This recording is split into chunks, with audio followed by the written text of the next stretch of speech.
Hi everyone, Mrs. Doebler, 6th grade social studies, Melton Middle School.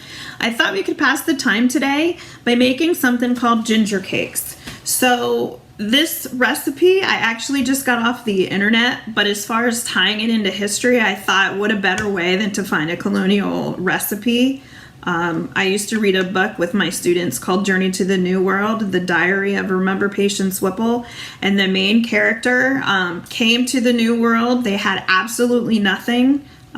She was a pilgrim, and she craved, throughout the whole story, she craved these things called ginger cakes. And of course, because she was in the Americas, they had none of the things that they did in Europe when they were first starting the Plymouth settlement. So we are going to try and recreate this recipe as best as we can. So what I've done is I prepped everything. I've got flour, sugar, salt, baking soda, ginger, nutmeg, and cinnamon in my bowl. And I mix that up, and then I put a half a stick of butter. And if you have a pastry cutter, you can certainly use a pastry cutter. I can't find mine, so I'm using my hands. So we're just gonna mix this a little bit until we have a dough. And then after we do that, we are going to take some molasses and some heavy cream that I mixed together on the stove. So fun fact about molasses. Molasses is actually a byproduct of sugar. So a long time ago in the West Indies, they would squeeze the juice out of the sugar cane, and in order to get sugar, they would have to boil it. So once it boiled, it would crystallize, and the stuff that would be left over would be molasses. So they would use that as a sweetener. Other sweeteners in history, they would use, obviously, if they could get sugar, they would use sugar, but also honey, which nowadays we know that's probably the best sweetener we can use.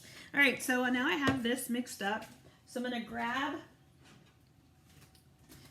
grab my molasses and my heavy whipping cream. I'm gonna scoop that in there. Now, of course, if I lived in the colonies, I'd be cooking in a pot over the stove. So, thank goodness I'm not. And then we're gonna mix this around and hope that it forms a dough. Now, of course, I probably should be using a wooden spoon, but I like my spatula. So we're gonna mix this. I don't know if you can see it. It smells really good. Did you also know, I found this out the other day when I was trying to figure out a recipe. Christopher Columbus actually brought the first sugar cane over to the West Indies, and the West Indies basically, places like Jamaica, Barbados, we call them the West Indies. So Columbus brought over the sugar cane.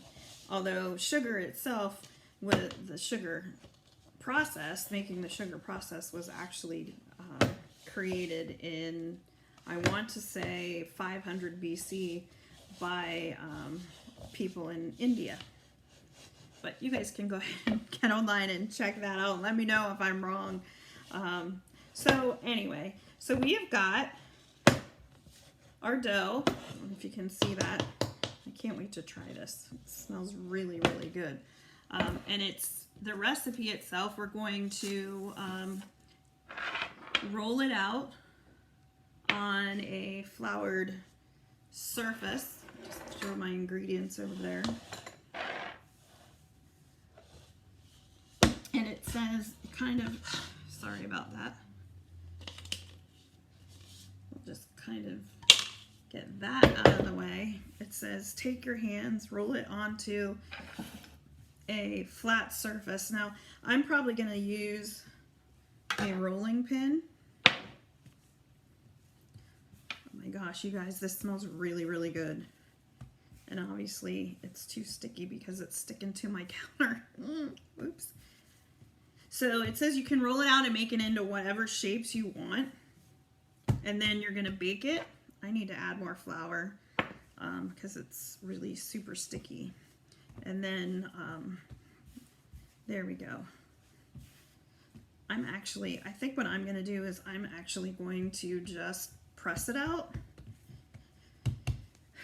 You could probably do these into like cookies if you wanted to. Like just throw them on your cookie sheet by scoopfuls, I'm assuming. I'm probably going to do these in squares. So I'm just going to flatten it out a little bit.